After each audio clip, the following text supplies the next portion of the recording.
கர்த்தருக்கு ஸ்தோத்திரம்.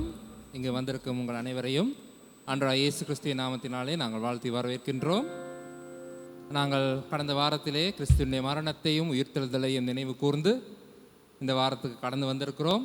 நாங்கள் வழமையின்படி ஒவ்வொரு ஞாயிற்றுக்கிழமையும் கர்த்தருடைய பந்தியிலே பங்கு கொள்ளும் பொழுதும் கர்த்தருடைய மரணத்தை நாங்கள் நினைவு கொள்வதுண்டு, அவருடைய வருகையை நாங்கள் நினைவு கொள்வதுண்டு. எங்கள் வாழ்க்கையின் ஒவ்வொரு நாளும் நாங்கள் ஆண்டவராகிய இயேசு கிறிஸ்து எங்களுக்காக இந்த உலகத்துக்கு வந்தார், எங்களுடைய பாவங்களுக்காக சிலுவையில் மரித்தார், 3ஆம் நாள் உயிர்த்தெழுந்தார், மறுபடியும் வரப்போகிறார் என்ற எதிர்பார்ப்புடனே வாழ்கிற மக்களாக இருக்கின்றோம். ஆக இன்றைய நாளில் பாடல்கள் அது தொடர்பான பாடல்களாக இருக்க போகிறது. நாங்கள் முதலாவது பாடலை நாங்கள் பாடப்போகின்றோம். எந்தன் பூ மானைக்கான சிந்தை பெருகுதையா. அதில் 3 சரணங்கள் இருக்கின்றன. முதலாவது சரணத்திலே அவர் கன்னிகையில் பிறந்தவர் என்று சொல்லப்படுகிறது. 2வது சரணத்தில் எங்களுக்காக துயரடைந்தார் என்று சொல்லப்படுகிறது. 3வது சரணத்திலே அவர் இன்னும் வர தாமதம் என்ன என்ற ஏக்கம் எங்களுக்கு தெரிகிறது. ஆகவே நாங்கள் இந்த முதலாவது பாடலை அர்த்தத்துடனே அனைவரும் எழுந்திருந்து திரைகளிலே வரிகள் போடப்படும். நாங்கள் அனைவரும் எழுந்திருந்து இந்த பாடலை பாடுவோம். எந்தன் பூ மானைக்கான சிந்தை பெருகுதையா.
எங்களுடைய எதிர்பார்ப்பது தான் இன்றைக்கு நாம் அவரை காண்போம் என்று சொல்லி நாங்கள் எது ஒன்றையும் எங்களுடைய சுயமாய் செய்ய முடியாது, தேவனுடைய உதவி இல்லாமல் எங்களால் எதுவும் செய்ய முடியாது. ஆக இந்த கூட்டத்தையும் நாங்கள் தேவனுடைய கரங்களில் ஒப்புக் கொடுத்து ஜெபிக்கப் போகின்றோம். சகோதரன் ஜான் மெக்ரோனி அவர்கள் மேடைக்கு வந்து ஜெபிக்குமாறு. எங்களை அளவுக்கு அதிகமாக நேசிக்கிறதான எங்கள் அன்பின் பரலோக தகப்பனே, வானத்துக்கும் பூமிக்கும் சகல அதிகாரங்கள் படைத்த ஏசுராஜாவே, நன்றியோடு நான் துதிக்கிறோம், ஸ்தோத்தரிக்கிறோம், உமக்கு நன்றி செலுத்துகிறோம் தகப்பனே. ஆண்டவரே, இந்த மாலை நேர இந்த சுவிசேஷ கூட்டத்துக்காக வேண்டி நன்றியோடு நாங்கள் துதிக்கிறோம் சுவாமி. கர்த்தாவே, இந்த கூட்டத்தில் ஆண்டவரே ஆண்டவரே வல்லமை மகத்துவம் விளங்கும்படிக்காக ஆண்டவரே நாங்கள் ஜெபிக்கிறோம். கர்த்தாவே, இந்த கூட்டத்தில் நேரடியாகவும் சரி, ஆண்டவரே இணையதள வழியாகவும் சரி, ஆண்டவரே பார்த்து கொண்டிருக்கக்கூடிய உம்முடைய பிள்ளைகள் ஒவ்வொருவரும் ஆண்டவரே உம்முடைய வார்த்தையினால் தொடப்படவும், ஆண்டவரே இன்னும் அவர்கள் உண்மை கிட்டி சேரவும் ஆண்டவரே நீர் ஒவ்வொருவருக்கும் உதவி செய்தருளும் படிக்காக நாங்கள் மன்றாடுகிறோம் சுவாமி. அதே மாதிரி சுவாமி, இன்னும் ஆண்டவரே ரட்சிப்படையாமல் இருக்கக்கூடிய, மனம் திரும்பாமல் இருக்கக்கூடிய பிள்ளைகளும், உம்முடைய அன்பை ருசி பாராமல் இருக்கக்கூடிய ஒவ்வொருவரும் கூட ஆண்டவரே மனம் திரும்பி ரட்சிக்கப்பட்டு உம்முடைய பிள்ளைகளாய் மாற வாழ உதவி செய்யும் சுவாமி. அதே போல் பாடல்கள் பாடுகிறவர்களாக இருக்கலாம், ஆண்டவரே இசைக்கருவிகளை வாசிக்கிற சகோதர சகோதரிகளாக இருக்கலாம், ஆண்டவரே எல்லாரையும் உம்முடைய கரங்களுக்குள்ளே ஒப்பு கொடுத்து நாங்கள் ஜெபிக்கிறோம். கர்த்தர் நீர் பொறுப்படுத்தி வழிநடத்துவீராக சுவாமி. அதே மாதிரி வார்த்தையை கொண்டு வரக்கூடிய உம்முடைய தாசனை உம்முடைய கரங்களுக்குள்ளே ஒப்பு கொடுத்து நாங்கள் ஜெபிக்கிறோம். வெறுமனே ஆண்டவரே மாம்சமும் இரத்தமும் எங்களோடு கூட பேசாமல் பரிசுத்த ஆவியானவர் எங்களோடு கூட இடைப்படும்படிக்காக நாங்கள் ஜெபிக்கிறோம். கர்த்தாவே, எங்களுடைய இருதயங்களை உமக்கு நேராக திருப்பி எறியும்படிக்காக நாங்கள் மன்றாடுகிறோம். எஞ்சி இருக்கிற காரியங்களை ஆண்டவரே உம்முடைய வல்லமை வாய்ந்த கரங்களுக்குள்ளே ஒப்பு கொடுத்து நாங்கள் ஜெபிக்கிறோம். எங்கள் ஆண்டவரும் இரட்சகருமாய் இருக்கிற கர்த்தராகிய இயேசு கிறிஸ்துவின் நாமத்தில் மன்றாடி ஜெபிக்கிறேன் பிதாவே. நன்றி. அனைவரும் அமர்ந்து கொள்ளலாம். வெகு நேரம் நிற்க வைக்க விருப்பமில்லை. நாங்கள் சற்று ஓய்வு எடுத்துக்கொள்வோம். தேவனுடனான எங்களுடைய உறவு ஆரம்பிப்பது சிலுவையில் தொங்கும் அந்த இயேசுவை நாங்கள் கண்ணோக்கி பார்க்கும் தருவாயில். ஆகிய அடுத்த பாடலை நாங்கள் அமர்ந்த வண்ணமாக பாடுவோம். ஒருவேளை நீங்கள் பாடும் சத்தம் என் காதுகளுக்கு எட்டவில்லை என்று சொன்னால் நாங்கள் எழுந்திருந்து பாட முயற்சிப்போம். ஆகிய நாங்கள் சத்தமாக பாட முயற்சி செய்வோம். அடுத்த பாடல், அந்த சிலுவையில் தொங்கும் அந்த கல்வாரி, சிலுவையில் தொங்கும் அந்த இயேசுவை நாம் பார்க்கும் ஆசையிலே, அந்தோ கல்வாரியில் அருமை இரட்சகர் சிறுமை அடைந்தே தொங்குகிறார் எனும் பாடலை நாங்கள் பாடுவோம்.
ஒவ்வொருவரும் பாவிகளாய் இருக்கிறோம். ஆகிய அனைவருக்கும் ஒரே மருந்து தேவைப்படுகிறது. அது ஆண்டவர் இயேசு கிறிஸ்துவிடத்தில் இருக்கிற பாவ மன்னிப்பு. அதற்காக அவர் கல்வாரி சிலுவையிலே தொங்கினார். ஆகிய இயேசுவை தவிர வேறு யாராலும் எங்கள் பாவங்களை நீக்கி எங்களை சுத்திகரிக்க முடியாது. ஆகிய நம்மை ரட்சிக்க வல்லவர் இயேசு மட்டுமே. இயேசு தான் லோக ரட்சகர், வேறு யாரும் இல்லை. நாங்கள் அனைவரும் இந்த பாடலை எழுந்திருந்து பாடுவோம்.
அந்த ஏழை மனுடைய எடுத்த அந்த இயேசுராஜன் உன்னாண்டை நிற்கிறார், ஏற்றுக்கொள்ள அவரை தள்ளாதே. அவருடைய ஆணிகள் கடாவப்பட்ட அந்த காயங்களிலிருந்து இரத்தம் வழிந்தோடியது ஒரு ஊற்றாக.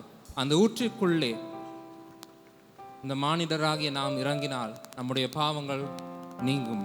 அந்த பாடலைத்தான் நாங்கள் அடுத்து பாடப்போகிறோம். இயேசுவுக்கு இம்மானுவேல் என்றும் ஒரு பெயர் இருக்கிறது. அந்த இம்மானுவேலின் இரத்தத்தால் நிறைந்த ஊற்றினுள் இம்மாடுலர் இறங்கிட்டால் பாவக்கரை நீங்கும்.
பாவங்களுக்காக தேவன் மனு உருவில் வந்து இந்த உலகத்திலே தங்களுடைய பாவங்களுக்காக சிலுவையிலே இரத்தம் சிந்தினார், மரித்தார்.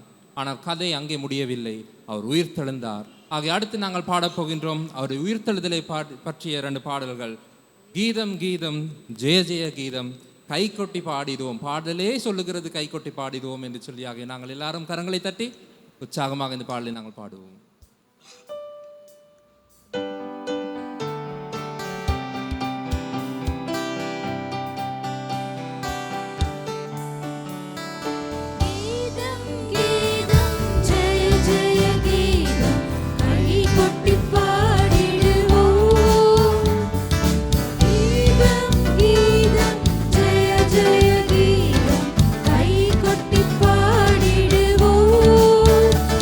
Surah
அமர்ந்து கொள்ளுவோம்.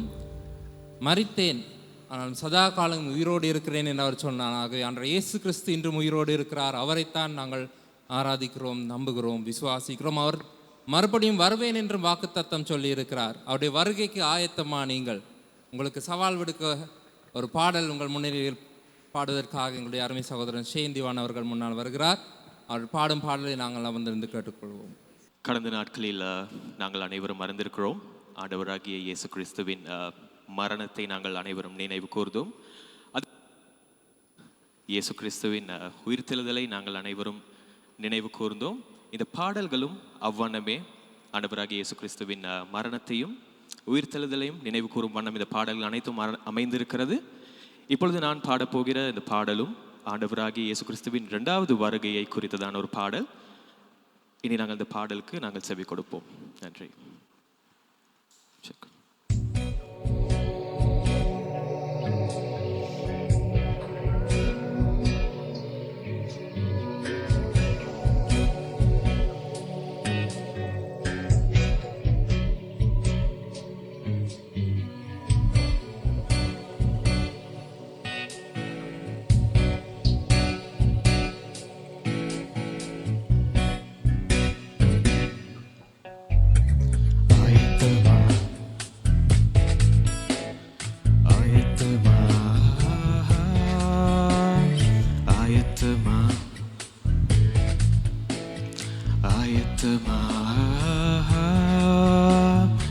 இரண்டாம் வருகைக்கு ஆயத்தமா, அவர் எப்போதும் வரலாம் ஆயத்தமா. இரண்டாம் வருகைக்கு ஆயத்தமா, அவர் எப்போதும் வரலாம் ஆயத்தமா. ஆயத்தமா ஆயத்தமா ஆயத்தமா ஆயத்தமா.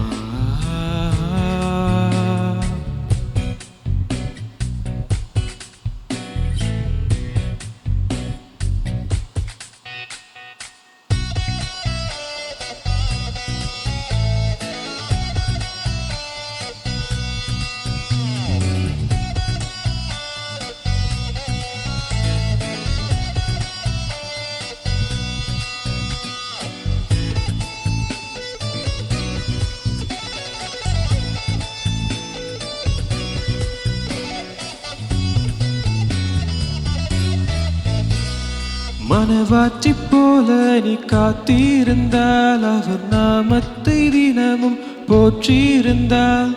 மனவாட்டி போல நீ காத்திருந்தால், அவர் நாமத்தை தினமும் போற்றியிருந்தால். மேகங்கள் மீதினில் வந்திடுவார், உம்மை மோட்சத்திற்கு அழைத்து சென்றிடுவார். மேகங்கள் மீதினில் வந்திடுவார், உம்மை மோட்சத்திற்கு அழைத்து சென்றிடுவார்.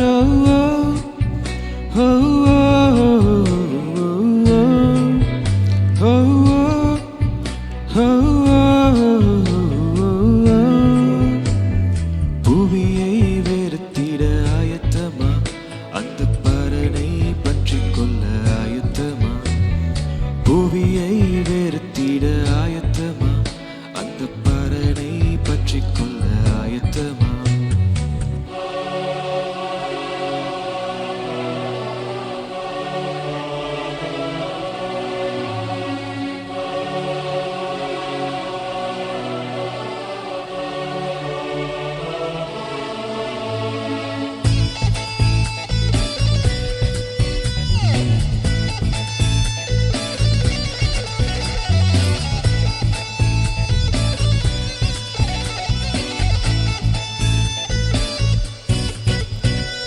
நேற்று வரைக்கும் நீ நன்மை செய்தும் உன் பாவங்கள் இன்று தலை தூக்கினாள்.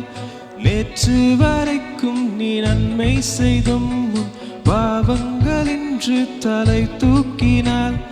பரலோக கனவுகள் பாலாகுமே, உங்கள் பாடுகள் அனைத்துமே வீணாகுமே. பரலோக கனவுகள் பாலாகுமே, உந்தன் பாடுகள் அனைத்துமே வீணாகுமே. ஓ ஓ ஓ ஓ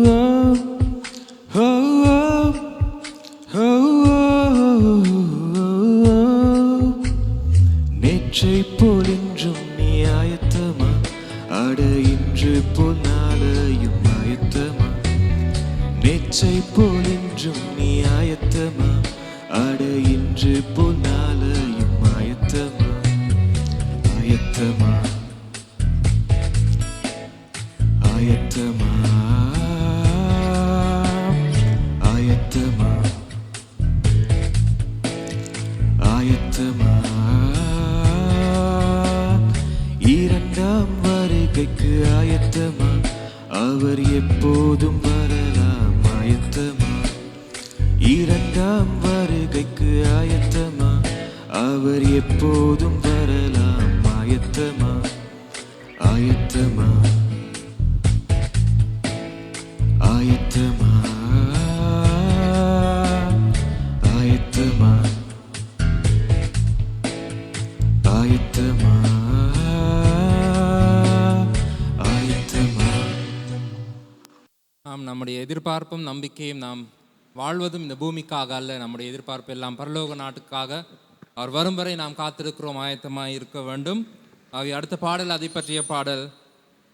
இயேசு மேலேற்றி செல்லை மகிமையில் வந்திடும் அந்நாள் இன்றோ, என் நேசரோடு பரிசுத்த நாடு செல்வேனே மகிமையோடு. நாங்கள் அனைவரும் எழுந்திருந்து இந்த பாடலை பாடுவோம். தேவனுடைய வார்த்தையை கேட்பதற்கு முன்பதாக நாம் எழுந்திருந்து இந்த பாடலை பாடுவோம். நீல வானம், தேவ தூதர் கூட்டம், சூளகானம் பாட, கர்த்தர் சத்தம், சால சிறப்பாய் கால சத்தம், ஆள இயேசுவே வாரும். அனைவரும் எழுந்திருந்து இந்த பாடலை நாங்கள் பாடுவோம்.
கொள்ளுவோம். தேவனுடைய வார்த்தைக்கு நாங்கள் செவி கொடுக்க போகிறோம். சகோதரன் பெஞ்சமின் தேவதாசன் ஊடாக அவரை பற்றி அறிமுகம் உங்களுக்கு தேவையில்லை என்று நம்புகிறேன். எங்கள் மத்தியிலே பல காலமாக ஊழியம் செய்து பிறகு கனடா நாட்டுக்கு சென்று அங்கே இப்பொழுது ஊழியத்தில் ஈடுபட்டு கொண்டிருக்கிறார்.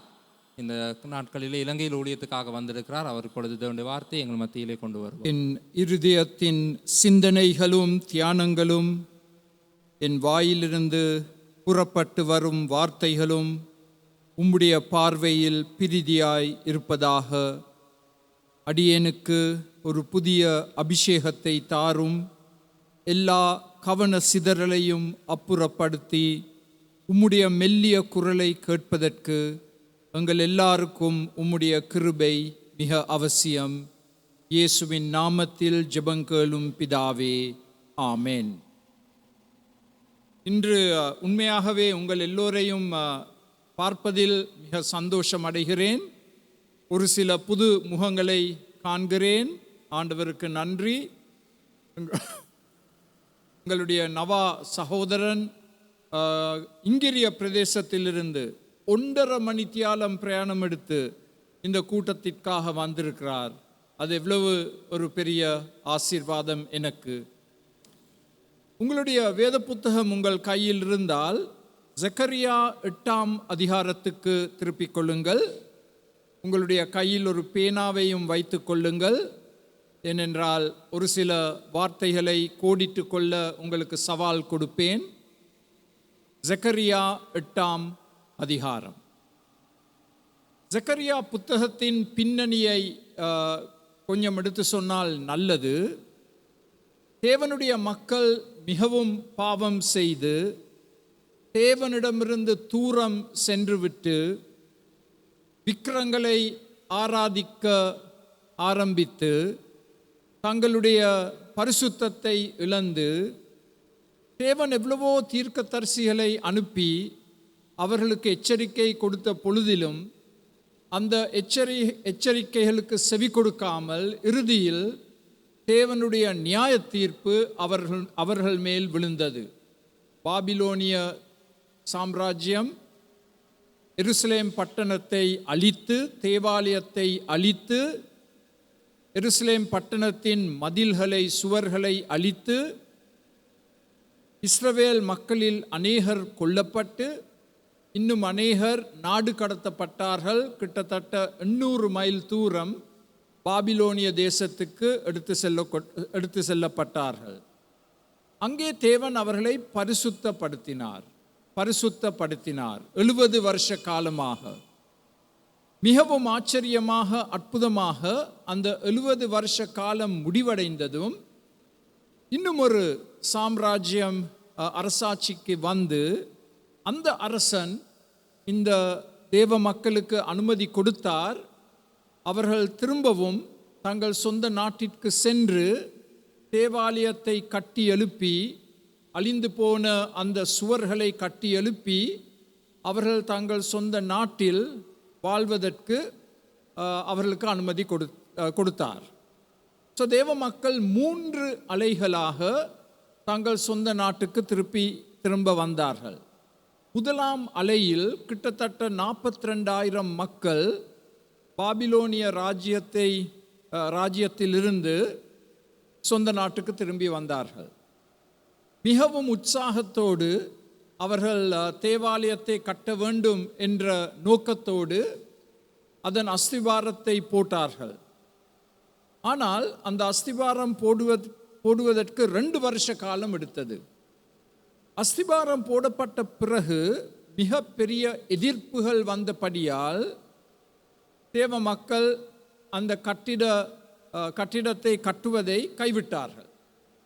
தங்கள் சொந்த ஆடம்பர வீடுகளை கட்ட ஆரம்பித்தார்கள். ஸோ தேவன் 2 தீர்க்கதரிசிகளை எழுப்பினார். ஜக்கரியா ஒருவர், மற்றவர் ஆகாய்.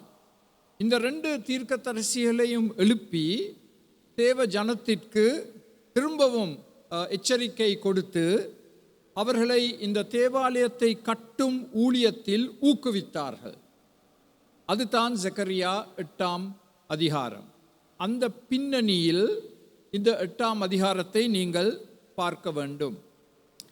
நீங்கள் வீட்டுக்கு சென்றதும் இந்த 8ஆம் அதிகாரத்தில் சேனைகளின் கர்த்தர் என்று தேவன் தம்மை அடையாளம் காண்பித்துக் கொள்கிறார். சேனைகளின் கர்த்தர் 15 முறை சேனைகளின் கர்த்தர் என்று இந்த 8ஆம் அதிகாரத்தில் மாத்திரம் நீங்கள் காணக்கூடியதாக இருக்கின்றது. 15 முறை. நீங்கள் ஒரு பேனாவை எடுத்து வீட்டுக்கு சென்று அந்த 15ஐயும் அடையாளம் கண்டு கொண்டு அதற்கு ஒரு இலக்கத்தை போடுங்கள். 15 வர வேண்டும். சேனைகளின் கர்த்தர். எங்கள் தேவன் இரக்கத்தின் தேவன், அன்புள்ள தேவன், கிருபையுள்ள தேவன், நியாய தீர்ப்பின் தேவன், அதெல்லாம் எங்களுக்கு தெரியும். ஆனால் இங்கே சேனைகளின் கர்த்தர் என்று சொல்லும் பொழுது அதன் அர்த்தம் என்ன? சேனைகளின் கர்த்தர் என்று சொன்னால் தேவனுக்கு ஒரு இராணுவம் இருக்கின்றது. தேவன் தம்முடைய எதிரிகளை எதிரிகளோடு போராடி இந்த எதிரிகளை தோற்கடிப்பார். சேனைகளின் கர்த்தர், அவர் வல்லமையுள்ள தேவன், அவர் நமக்காக போராடும் தேவன். இதை இன்று நாங்கள் கேட்பது மிக மிக அவசியம். ஏன்? எங்கள் எல்லாருடைய வாழ்க்கையிலும் அநேக போராட்டங்கள். பாவத்திற்கு விரோதமாக போராடுகிறோம், பிசாசுக்கு விரோதமாக போராடுகிறோம், சோம்பேறித்தனத்திற்கு விரோதமாக போராடுகிறோம், வறுமைக்கு விரோதமாக போராடுகிறோம், கடனுக்கு விரோதமாக போராடுகிறோம். இப்படி எவ்வளவோ போராட்டங்கள். ஸோ எங்கள் தேவன், சேனைகளின் தேவன், எங்களுக்காக போராடும் தேவன். இன்று உங்கள் வாழ்க்கையில் என்ன எதிரி இருந்தாலும் அந்த எதிரியை தோற்கடிக்கக்கூடிய வல்லமையுடையவர் எங்கள் தேவன், சேனைகளின் கர்த்தர். இந்த சேனைகளின் கர்த்தர் இந்த 8ஆம் அதிகாரத்தில் எங்களுக்கு 4 கட்டளைகளை கொடுக்கிறார். 4 கட்டளைகள். இந்த கட்டளைகளுக்கு நாங்கள் கீழ்ப்படிந்தால் நம்ப முடியாத 3 அதிசயமான விளைவுகள். ஸோ இன்று மொத்தமாக உங்களுக்கு 7 குறிப்புகள் கொடுக்கப்படும். இதை நீங்கள் எழுதி கொள்ள முடியும் என்றால் மிக மிக நல்லது. ஏனென்றால் எங்களில் எவரும் இதை எங்களுடைய மனதில் மனப்பாடமாக வைத்திருக்க முடியாது. 4 கட்டளைகள். அந்த 4 கட்டளைகளுக்கு நாங்கள் கீழ்ப்படிந்தால் எங்களுக்கு வரும் 3 அதிசயமான விளைவுகள். முதலாம் கட்டளை 2 முறை சொல்லப்பட்டுள்ளது, 13ஆம் வசனத்திலும் 15ஆம் வசனத்திலும். உங்கள் பேனா கையில் இருந்தால் இந்த ஒரு வார்த்தையை கோடிட்டுக் கொள்ளுங்கள். 13ஆம் வசனம், 15ஆம் வசனத்தில் பயப்படாதேயுங்கள் என்று ஆண்டவர் சொல்றார். அது முதலாம் கட்டளை. பயப்பட வேண்டாம், பயப்பட வேண்டாம். இது நாங்கள் கேட்க வேண்டிய ஒரு அத்தியாவசியமான வார்த்தை. பயப்பட வேண்டாம். அதையும் சேனைகளின் கர்த்தர் ஒரு முறை சொல்லவில்லை, 2 முறை சொல்றார். பயப்பட வேண்டாம். எங்கள் எல்லாருடைய வாழ்க்கையிலும் அநேக பயங்கள். உங்களில் சிலருக்கு வியாதி பயம். நான் மலையக பிரதேசத்தில் 5 நாட்கள் செலவழித்தேன். எவ்வளோ பேரை சந்தித்தேன். எவ்வளோ பேர் ஜெபத்திற்காக வந்தார்கள். நான் கண்டு கொண்ட ஒரு மிக முக்கியமான காரியம், அநேகருக்கு வியாதிகள், சின்ன குழந்தைகளுக்கு வியாதிகள். அதுவும் இந்த வியாதிகள் என்னவென்று அடையாளம் கண்டு கொள்ள முடியாத விதத்தில் அவர்கள் பாடுகளை அனுபவித்து கொண்டு வருகிறார்கள். ஸோ எங்களுக்கு வியாதி பயம் வரும். வயிற்றில் ஒரு வலி வந்தால், ஐயோ எனக்கு புற்றுநோய் வந்து விட்டதா? எங்களுடைய மண்டையில் ஒரு வேதனை வந்தால், என்னுடைய மண்டையில் புற்றுநோய் வந்து விட்டதா என்றெல்லாம் நாங்கள் பயப்படுகிறோம். இருதயத்தில் ஒரு வேதனை வந்தால், ஐயோ எனக்கு மார்படைப்பு ஏற்பட்டு விட்டதா என்ற பயம் வரும். அது இயற்கை.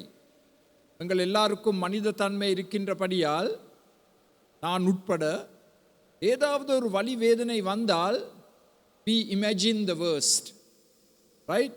ஏதோ ஒரு பயங்கர வியாதி வந்து விட்டதே என்ற பயம்.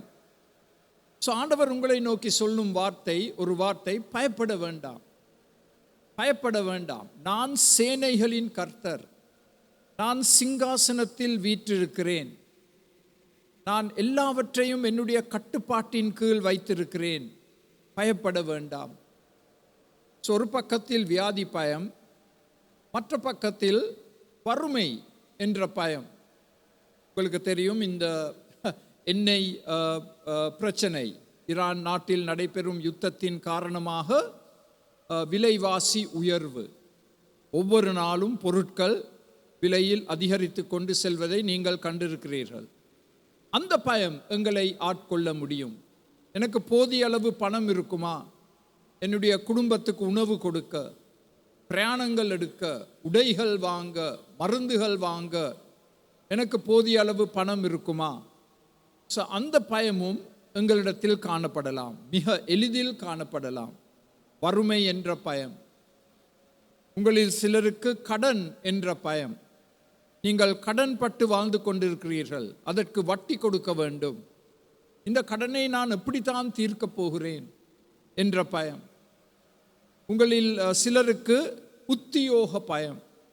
எனக்கு உத்தியோகம் இல்லையே, என்னுடைய உத்தியோகத்தில் உறுதி இல்லையே, நாளைய தினம் என்னுடைய உத்தியோகத்தை நான் இழந்து விடலாமா என்றெல்லாம் வெவ்வேறு விதமான பயங்கள் எங்களை ஆட்கொள்ளும். நான் அவதானித்த இன்னும் ஒரு காரியம், மலையகத்தில் குடும்பங்கள் சீரழிந்து போவது. கணவன் இல்லை, மனைவி இல்லை, 3-4 பிள்ளைகள், மிக கஷ்டத்தில் இருக்கும் குடும்பங்கள். இதை பார்க்கும் பொழுது, அவதானிக்கும் பொழுது, என்னுடைய குடும்பத்தில் சமாதானம் இருக்குமா, என்னுடைய குடும்பம் ஒற்றுமையாக இருக்குமா என்ற பயம். விவாகரத்து ஏற்படுமா, என்னுடைய கணவன் என்னை விட்டு ஓடிவிடுவாரா, என்னுடைய மனைவி என்னை விட்டு ஓடிவிடுவார்களா என்றெல்லாம் பயப்படுகிறோம். இதெல்லாம் நல்ல பயங்கள் என்று தான் சொல்ல வேண்டும். இது இயற்கையாக வரும் பயங்கள்.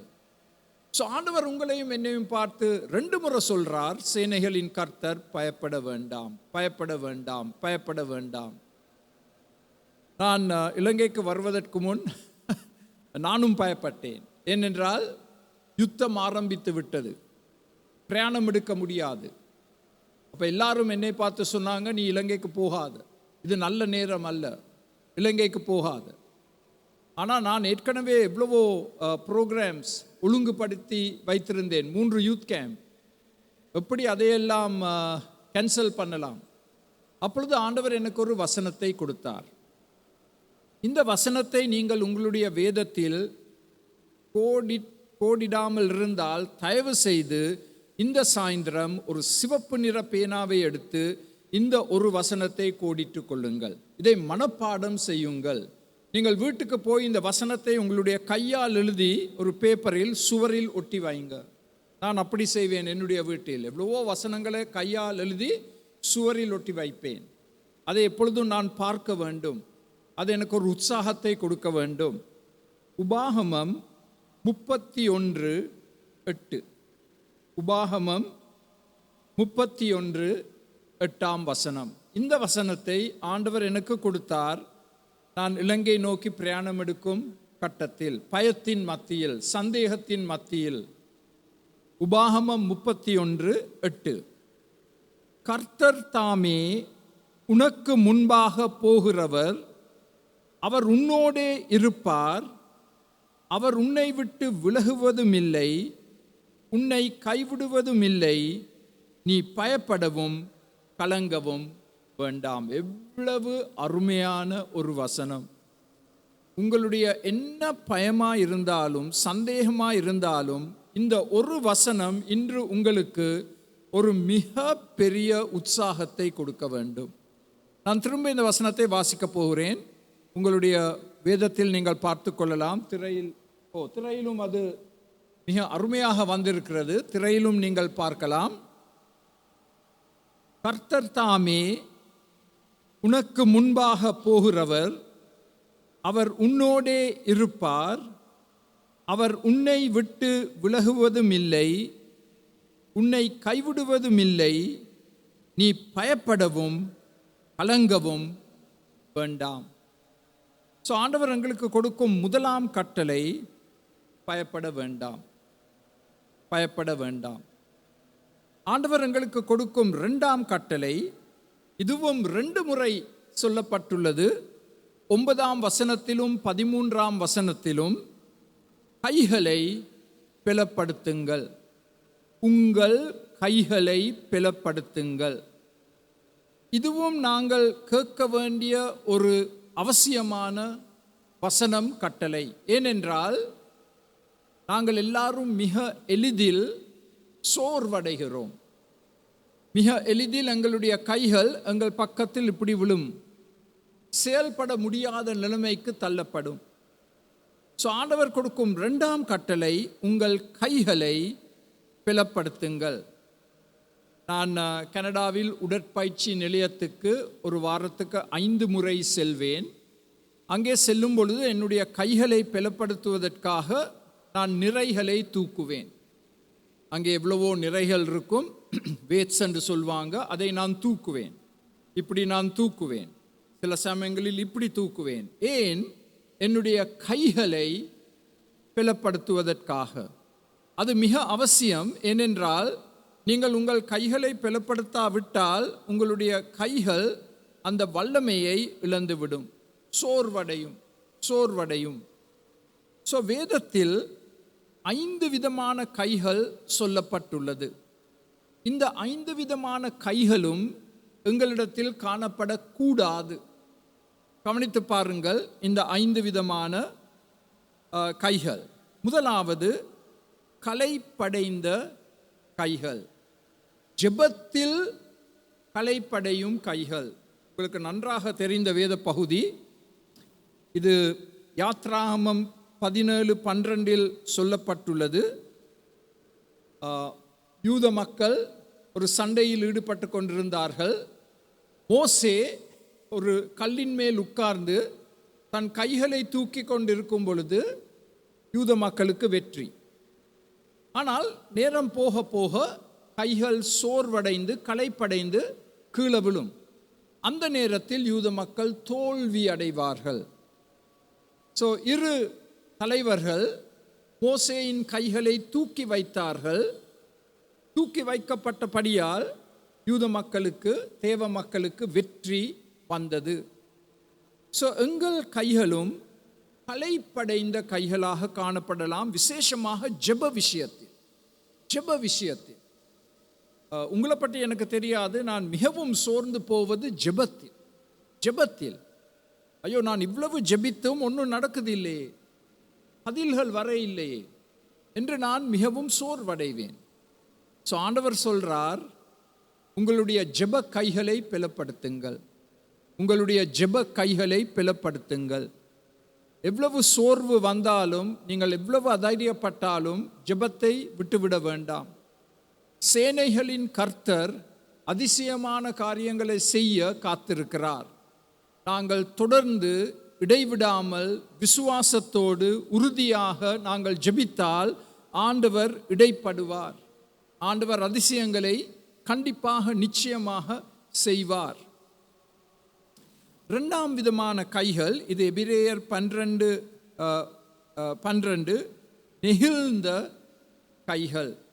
நெகிழ்ந்த கைகள் என்று அந்த வசனத்தில் சொல்லப்பட்டுள்ளது. அதாவது ஏதோ ஒரு காரணத்திற்காக இந்த கைகள் ஆண்டவரால் நியமிக்கப்பட்ட அந்த ஊழியத்தை செய்ய முடியாமல் ஒரு தடை ஏற்பட்டுள்ளது. நான் போகவந்தலாவ பிரதேசத்தில் வாலிப பாசறை நடத்தும் பொழுது அந்த வாலிபர்களுக்கு ஒரு சவால் கொடுத்தேன். உங்கள் கைகளால் செய்யக்கூடிய 20 காரியங்களை எழுதி எனக்கு காண்பித்தால் நான் உங்களுக்கு ஒரு பரிசை கொடுப்பேன் என்று. 2 வாலிபர்கள் கிட்டத்தட்ட 15-16 வயது மாத்திரமே ஒரு மணித்தியாலத்திற்குள் 20க்கு மேலான காரியங்களை எழுதி எனக்கு காண்பித்தார்கள். அவர்களுக்கு பரிசு கொடுத்தேன். எங்களுடைய கைகளினால் நாங்கள் செய்யக்கூடிய அநேக காரியங்கள். நீங்களும் இன்னைக்கு வீட்டுக்கு போனதும் ஒரு பட்டியலை செய்து கொள்ளுங்கள், உங்கள் கைகளால் நீங்கள் செய்யக்கூடிய காரியங்கள். ஸோ இந்த 2ஆம் விதமான பிரச்சனை நெகிழ்ந்த கைகள். ஆண்டவர் எங்களை ஊழியத்துக்காக அழைத்திருக்கிறார். இந்த கைகளை நாங்கள் ஊழியத்தில் பாவிக்க வேண்டும். ஆனால் ஊழியத்தில் பாவிக்காமல் அது ஏதோ ஒரு காரணத்துக்காக ஒரு நெகிழ்ந்த நிலைமையில் காணப்படுகிறது. ஆண்டவர் கூறுகிறார், அந்த கைகளை பலப்படுத்துங்கள், திரும்பவும் ஊழியத்தில் ஆர்வத்தோடு ஈடுபடுங்கள். இந்த கைகளால் நீங்கள் சமைக்கலாம், இந்த கைகளை வைத்து நீங்கள் தைக்கலாம், இந்த கைகளை வைத்து நீங்கள் எழுதலாம். எனக்கு ஆண்டவர் கொடுத்திருக்கும் ஒரு விசேஷித்த திறமை எழுதும் திறமை. இந்த கைகளை வைத்து நான் எவ்வளவோ காரியங்களை எழுதி வைத்திருக்கிறேன். இந்த கைகளை வைத்து நீங்கள் ஒரு வாகனத்தை ஓட்டலாம். இந்த கைகளை வைத்து நீங்கள் திருத்தங்களை செய்யலாம், எவ்வளவோ காரியங்கள் செய்யலாம். இந்த கைகளை வைத்து நீங்கள் ஒருவரை அரவணைக்கலாம், ஒருவரை நீங்கள் தடவலாம், எவ்வளவோ காரியங்களை செய்யலாம். ஸோ ஏன் எங்கள் கைகள் இவ்விதமாக ஆண்டவருடைய ஊழியத்தில் செயல்படாமல் ஒரு நெகிழ்ந்த நிலைமையில் ஏன் காணப்படுகிறது? அந்த கேள்வியை நீங்கள் கேட்டு அதற்கான பதிலை கண்டு கொண்டு இன்று நீங்கள் ஒரு முடிவுக்கு வர வேண்டும். ஆண்டவர் கட்டளை கொடுக்கிறார், உங்களுடைய கைகளை நீங்கள் பலப்படுத்த வேண்டும். மூன்றாவதாக மார்க் 3:1 சூம்பின கைகள். வியாதியின் காரணமாக ஒரு சூம்பிய நிலைமையில் காணப்படும் கைகள். அந்த கையை தூக்க முடியாது, அந்த கையை நீட்ட முடியாது. அது ஒரு துக்கமான காட்சி. சரீரத்தில் பார்க்க போனால் அது ஒரு மிகவும் துக்கமான காட்சி. ஆனால் ஆவிக்குரிய விதத்தில் இந்த சூம்பின கைகள் ஒரு மிக மோசமான நிலைமை. கையை தூக்க முடியாது, ஆண்டவருக்கு துதி செலுத்த முடியாது. இந்த கைகளை வைத்து சூம்பின கைகளாக இருக்கலாம். ஏதோ ஒரு காரணத்திற்காக அது நீட்ட முடியாது, அதை தூக்க முடியாது. அப்படிப்பட்ட கைகள் இருந்தால் ஆண்டவர் இன்று சொல்றார், உங்கள் கைகளை பலப்படுத்துங்கள், உங்கள் கைகளை பலப்படுத்துங்கள். ஆண்டவர் உங்களை நோக்கி என்னை நோக்கி கூறும் வார்த்தைகள் கையை நீட்டு. கையை நீட்டும் பொழுது ஆண்டவர் அதை பலப்படுத்துவார். ஆண்டவர் அதை பலப்படுத்துவார். ஒரு முறை எனக்கு இந்த ஃப்ரோசன் ஷோல்டர் என்று சொல்வாங்க, அதாவது இந்த தோளில் செயல்பட முடியாது. அப்போ இந்த கையை தூக்க முடியாது, ஒரு கட்டத்துக்கு தான் தூக்கலாம். அப்போ என்னுடைய வைத்தியர் சொன்னார், நீ ஜிம்முக்கு போய் அந்த நிறைகளை நீ தூக்க ஆரம்பி, அது தண்டை பாட்டில் போகும் என்று. எவ்வளவு அதிசயமான காரியம்! 2 வாரங்களுக்கு பிறகு நான் நிறைகளை கொஞ்சம் கொஞ்சமாக தூக்க திரும்பவும் இந்த கை நன்றாக செயல்பட ஆரம்பித்தது. இதை இப்பொழுது நான் இப்படி வளைக்கலாம், எந்த திசையிலும் இதை அசைக்கலாம். அந்த நிலைமையில் இந்த கை இருக்கவில்லை. இந்த கை அது ஒரு சூம்பின கையாக காணப்பட்டது. உடற்பயிற்சியின் மூலமாக நான் அதை திருத்திக் கொண்டேன்.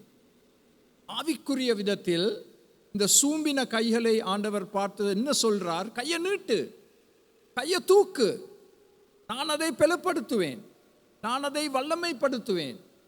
நீ சோம்பேறியாக இருக்க முடியாது, நீ செயல்பட வேண்டும், ஆண்டவருக்காக ஏதோ ஒரு காரியத்தை நீ செய்ய வேண்டும் என்று இந்த சாயந்திர நேரத்தில் சேனைகளின் கர்த்தர் எங்களுக்கு கட்டளை கொடுக்கிறார். 4வது யாத்ராகமம் 4:6 குஷ்டரோக கைகள். குஷ்டரோக கைகள். ஆண்டவர் மோசேக்கு சொன்னார், உன்னுடைய கையை உன்னுடைய வயிற்றுக்குள் வை. அதை வெளியெடுக்கும் பொழுது மோசேயின் கைகள் குஷ்டரோக கைகளாக காணப்பட்டது. குஷ்டரோகம் என்று சொன்னால் வேதத்தில் பாவத்திற்கு அது ஒரு சின்னம். பாவத்திற்கு ஒரு சின்னம். குஷ்டரோக கைகள் என்று சொன்னால் ஏதோ ஒரு பாவம் எங்கள் வாழ்க்கையில் கிரிகை செய்து எங்களுடைய ஆவிக்குரிய வாழ்க்கையில் ஒரு மிக பெரிய தடையாக காணப்படுகிறது. அருமையானவர்களே, அதை ஒருபோதும் மறக்க வேண்டாம். பாவம் ஒரு மிக பெரிய தடை. அது எந்த உருவத்தில் வந்தாலும், அந்த பாவம் எந்த உருவத்தில் வந்தாலும் அது எங்களை தடை செய்யும். நாங்கள் முன்னோக்கி செல்லாமல், நாங்கள் முன்னோக்கி பிரயாணம் செய்ய முடியாமல், அந்த பாவம் ஒரு மிகப்பெரிய தடையை எங்கள் வாழ்க்கையில் கொண்டு வரும். குஷ்டரோக கைகள். எங்கள் கைகள் பாவத்தினால் நிரம்பியுள்ளது. அதனால் ஆண்டவர் எங்களை ஆசீர்வதிக்க முடியாது, ஆண்டவர் எங்களை பாவிக்க முடியாது. எங்கள் வாழ்க்கையில் நேர்மை இல்லை, எங்கள் வாழ்க்கையில் அநேக கோணல்கள். அதனால் ஆண்டவர் சொல்றார், இன்று உன்னுடைய வாழ்க்கையை நான் நேர்மையாக்க காத்திருக்கிறேன். ஆண்டவர் எங்களை எப்பொழுதும் சின்ன சின்ன விஷயங்களில் தான் சோதிப்பார். அதில் நாங்கள் தோல்வி அடைந்தால் ஆண்டவர் எங்களை பாவிக்க முடியாது. சின்ன சின்ன விஷயங்களில், ஒரு சின்ன பொய், ஒரு சின்ன களவு, வாக்குறுதி கொடுத்து அதை காக்க முடியாமல் நாங்கள் எங்கள் நேர்மையை இழப்பது. இதை நாங்கள் எல்லாரும் சோதித்து பார்க்க வேண்டும். எங்களுடைய வாழ்க்கையில் எந்த விதத்தில் என் வாழ்க்கையில் குஷ்டரோக கைகள் இருக்கின்றது? 5ஆம் விதமான கை நீதிமொழிகள் 10 சொல்லப்பட்டுள்ளது. சோம்பேறி கைகள்.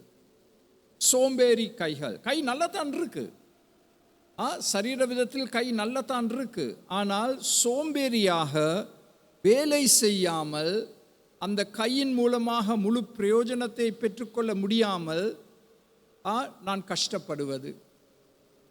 நீங்கள் ஒரு வேதத்தை படித்தால் ஒரு ஆச்சரியமான காரியத்தை நீங்கள் கண்டுகொள்ள போகிறீர்கள். ஆண்டவர் எவரையாவது ஊழியத்திற்கு அழைக்கும் பொழுது அவர்கள் ஏதோ ஒரு தொழிலில் ஈடுபட்டிருந்தார்கள்.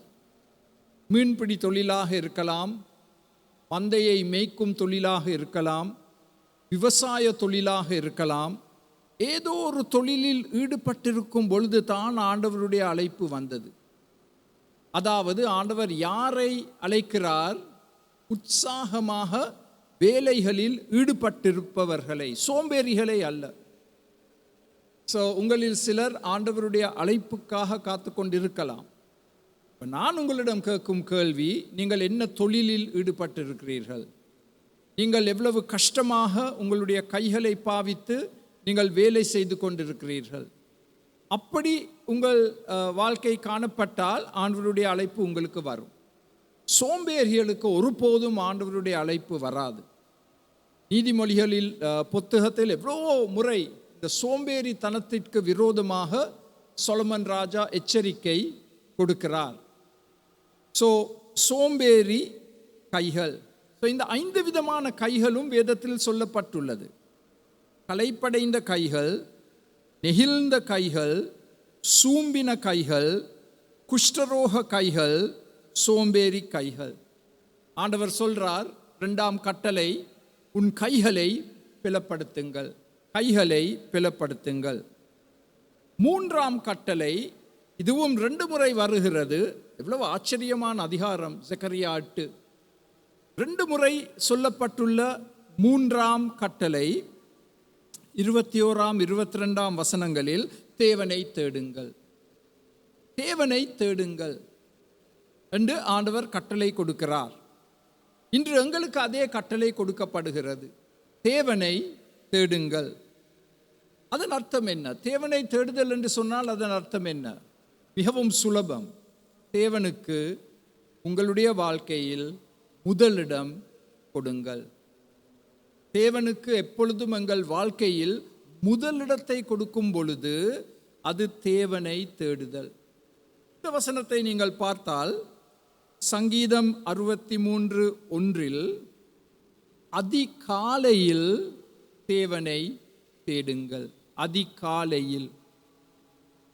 அதிகாலையில் என்று சொன்னால் நீங்கள் எழும்பியதும் செய்ய வேண்டிய முதலாம் காரியம் தேவனை தேடுதல். எனக்கு தெரியும், எங்கள் எல்லாருக்கும் வேலைகள் இருக்கு, எவ்வளவோ வேலைகள் இருக்கு, எவ்வளவோ காரியங்களை நாங்கள் கவனிக்க வேண்டும்.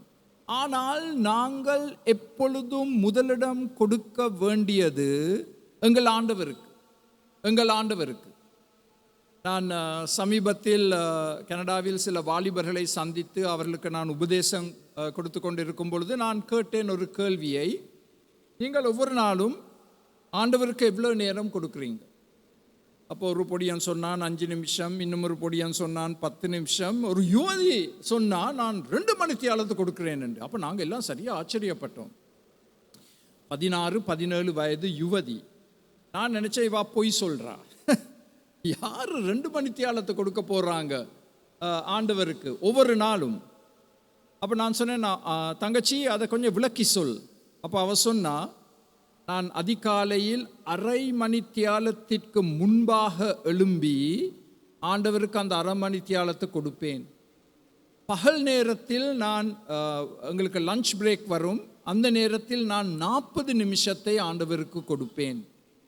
வீட்டுக்கு வந்ததும், ஸ்கூல்லேருந்து வீட்டுக்கு வந்ததும், வீட்டு வேலை எல்லாம் செய்த பிறகு, அம்மாவுக்கு உதவி செய்த பிறகு, படுக்க போவதற்கு முன்பு நான் இன்னும் ஒரு 40 நிமிஷத்தை ஆண்டவருக்கு கொடுப்பேன். நாங்கள் எல்லாரும் கை தட்டினோம்.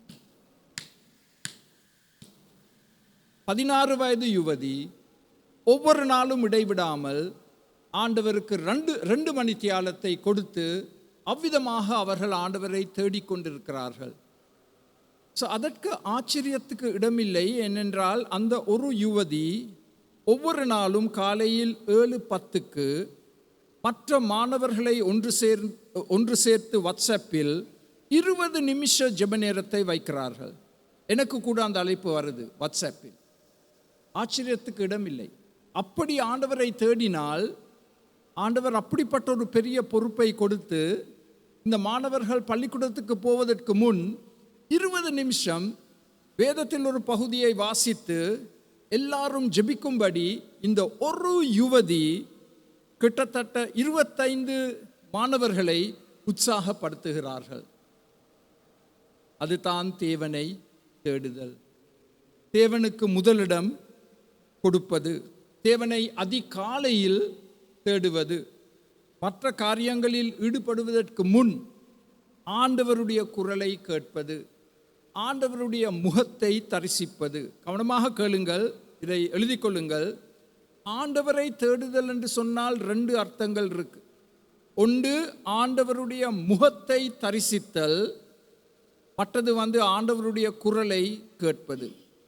அதுதான் தேவனை தரிசித்தல்.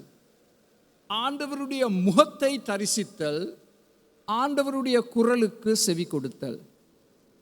நான் இப்பொழுது பொதுவாக கேட்கும் ஒரு கேள்வி, இன்று ஆண்டவர் உங்களுக்கு என்ன சொன்னார்? இன்று ஆண்டவர் உங்களுக்கு என்ன சொன்னார்? நீங்கள் தலையை சொரிய ஆரம்பித்தால் நீங்கள் தேவனை தேட இல்லை, நீங்கள் தேவனுடைய குரலை கேட்க இல்லை. தேவனுடைய முகத்தின் எந்த அழகை நீங்கள் இன்று பார்த்தீர்கள்? What beauty did you see today in the face of the Lord Jesus Christ? அந்த 2 கேள்விகளும் கேட்கப்பட வேண்டும். அதுதான் தேவனை தேடுதல். தேவ குரலுக்கு செவி கொடுப்பது, தேவ முகத்தை தரிசிப்பது. எங்கள் எல்லாருக்கும் சுறுசுறுப்பான வாழ்க்கை. we are very busy.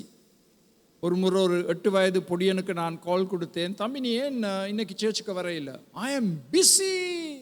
அவன் கொடுத்த பதில், 8 வயதுல உனக்கு பிஸியா? என்ன பிஸி உனக்கு? நீ வீட்டில் சமைக்கிறா? யாரிடம் கற்றுக்கொண்டான்? அப்பா அம்மாவிடம். அப்பா அம்மா கூறும் சாக்கு போக்கு என்ன? பிஸி. இவன் அதை பிடிச்சிட்டான். கேள்வி கேட்கும் பொழுது அவன் பாவிச்ச ஒரு வார்த்தை, ஐ எம் பிஸி. கிட்ட இருந்தா கண்ணத்தில் ஒரு அடி கொடுத்துருப்பேன். நல்ல வேலை கிட்ட இருக்கேன். ஆனா நாங்களும் அப்படித்தானே செயல்படுறோம். ஐயோ ஐயா, நான் பிஸி டூயிங் வாட்? எதை செய்வதில் நீ உண்ட வாழ்க்கையில் மிகப்பெரிய தடைகள் வந்திருக்கு. எதை செய்வதில்?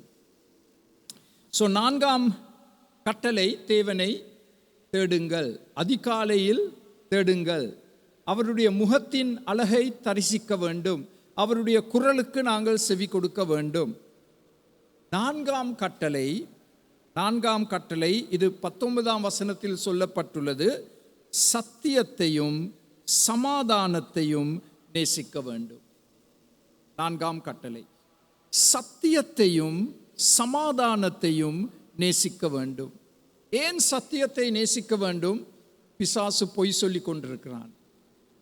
ஒவ்வொரு நாளும் நாங்கள் பிசாசின் குரலை கேட்கிறோம். ஒவ்வொரு நாளும் பிசாசு எங்களுக்கு பொய் சொல்லி கொண்டிருக்கிறான். ஸோ நாங்கள் சத்தியத்தை நேசிக்க வேண்டும். தேவ வசனம் சத்தியம், கர்த்தராகிய இயேசு கிறிஸ்து சத்தியம், பரிசுத்த ஆவியானவர் சத்தியம், திரு சபை சத்தியம் என்று வேதத்தில் சொல்லப்பட்டுள்ளது.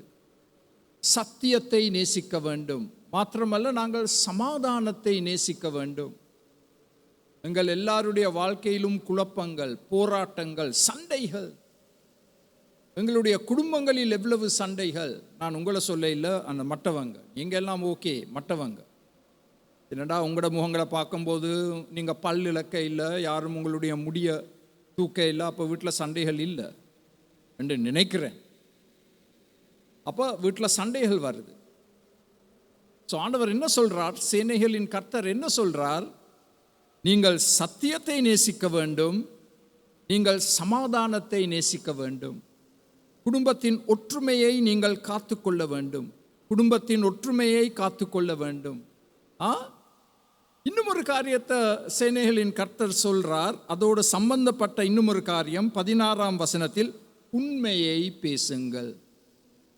உண்மையை பேசுங்கள். பாருங்கள், 3 காரியங்கள். சத்தியத்தை நேசிக்க வேண்டும், சமாதானத்தை நேசிக்க வேண்டும், நாங்கள் உண்மையை பேச கற்றுக்கொள்ள வேண்டும். ஒரு சிம்பிள் டெஸ்ட்.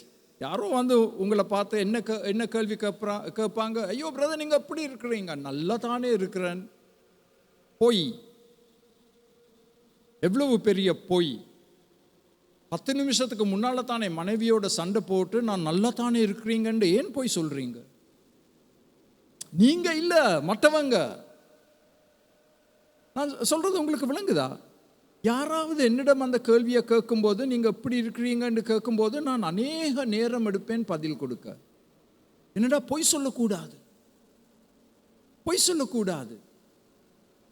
எப்படி இருக்கிறீங்க? இன்னைக்கு நான் சரியில்லை, இந்த மனது சரியில்லை, கவலையில் இருக்கிறேன்.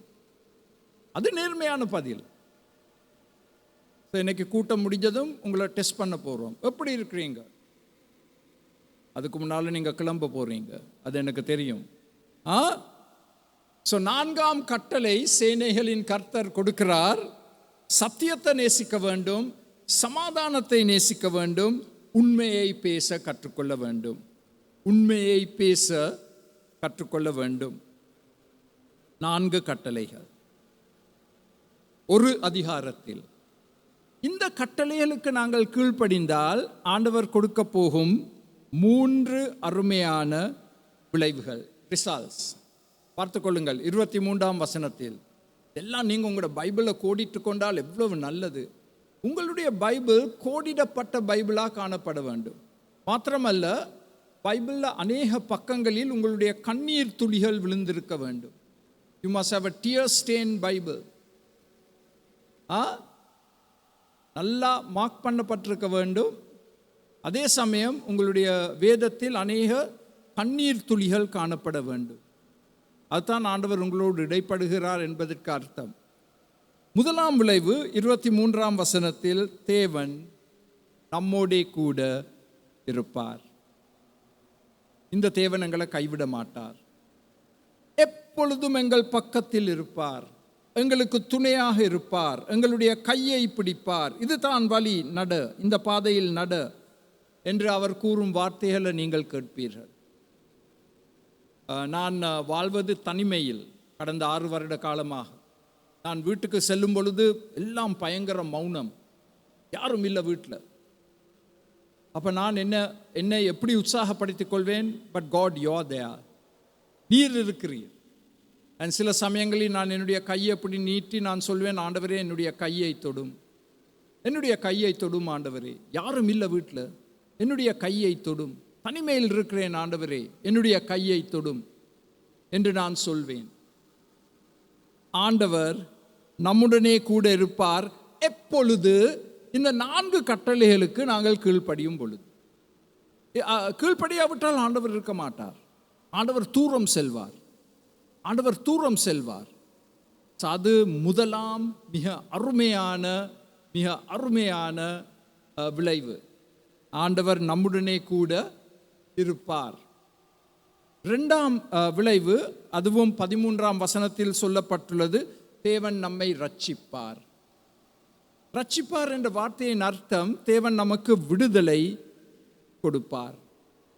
ஏதோ ஒரு அடிமைத்தனத்தில் இருக்கும் நமக்கு எங்கள் ஆண்டவர் எங்களுக்கு விடுதலை கொடுப்பார்.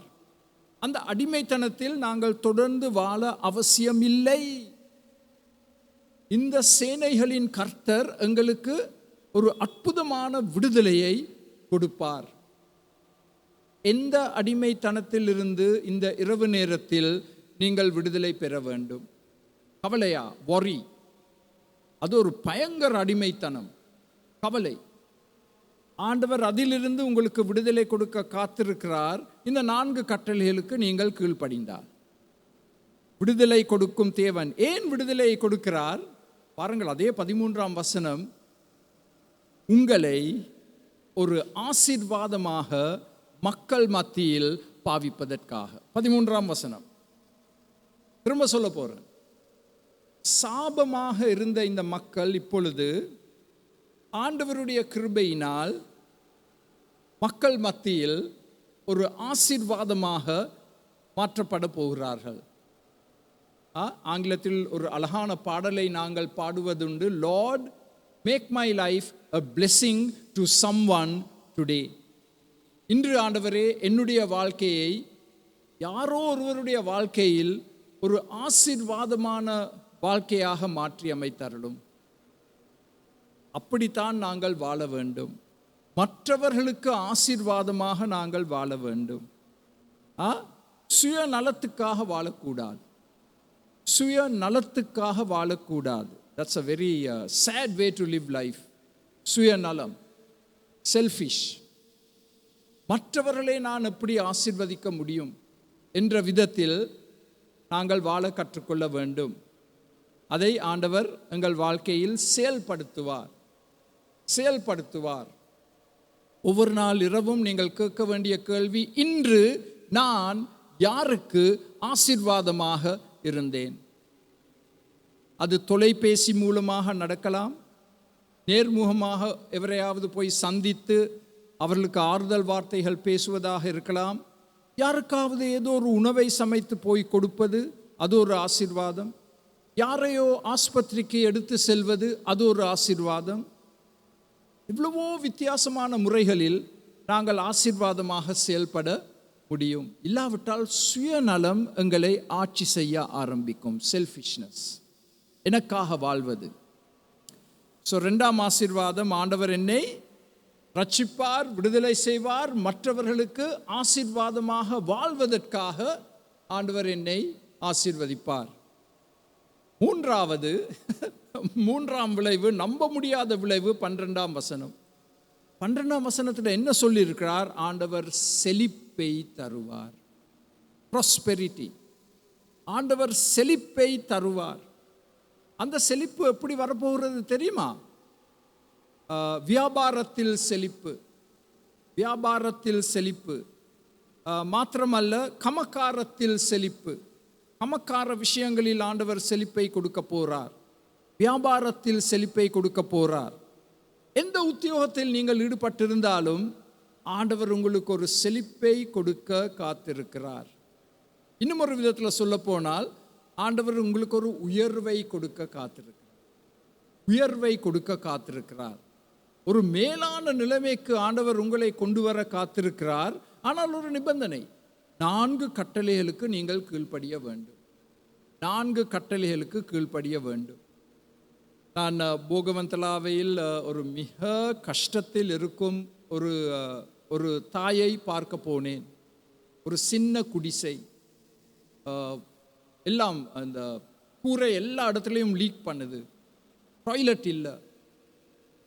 அப்போ நான் அவங்கள சந்திக்க போகும் பொழுது எவ்வளோ பேர் பெரிய பெரிய இந்த கோணியில் பெரிய பெரிய இந்த பீன்ஸ் போட்டுக்கொண்டு, லீக்ஸ், கேபேஜ் எல்லாம் போட்டுக்கொண்டு போகிறாங்க தோளில் விற்கிறதுக்கு. அப்போ நான் இந்த தாய்கிட்ட கேட்டேன், இதெல்லாம் எங்கேருந்து வருது?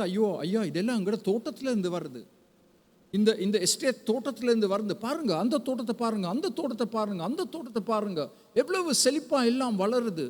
இந்த பீன்ஸ் எவ்வளவு செழிப்பாக வளருது, லீக்ஸ் எவ்வளவு செழிப்பாக வளருது, இந்த கேபேஜ் எவ்வளவு செழிப்பாக வளருது, இந்த கேரட் எவ்வளவு செழிப்பாக வளருது.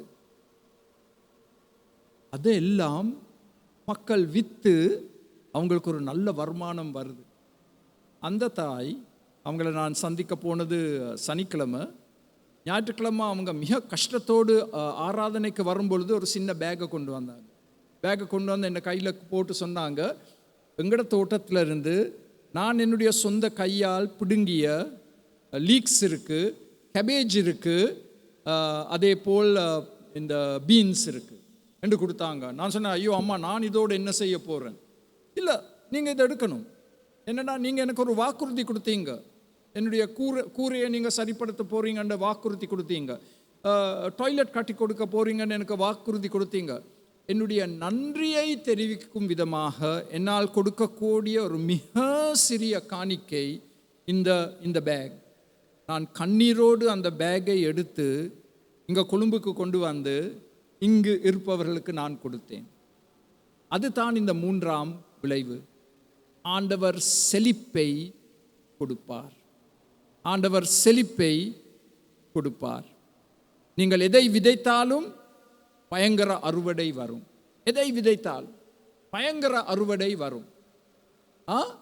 உங்கள் கையை எந்த தொழிலில் வைத்தாலும் அதில் மிக பெரிய விளைவுகள் வரும். அது உங்களுடைய அனுபவமா? அது உங்களுடைய சாட்சியா? ஸோ நீங்கள் என்னை மன்னிக்க வேண்டும் இந்த கேள்வியை கேட்பதற்காக. நான் வறுமையிலும் கடனிலும் வாழ அவசியமில்லை. இலங்கையில் ஒவ்வொரு இடத்திலும் நான் கண்ட 3 காரியங்கள்: வியாதி, வறுமை, கடன். திரும்ப சொல்லட்டா? வியாதி, வறுமை, கடன். என்னுடைய குறிப்பு புத்தகத்தில் நான் எழுதி வைத்தேன். என்னடா எல்லாரும் கேட்க போடுறாங்க, நீ இலங்கைக்கு போனால் எதை நீ அனுபவித்தா? வியாதி, வறுமை, கடன், பயங்கர குடும்ப பிரச்சனைகள்.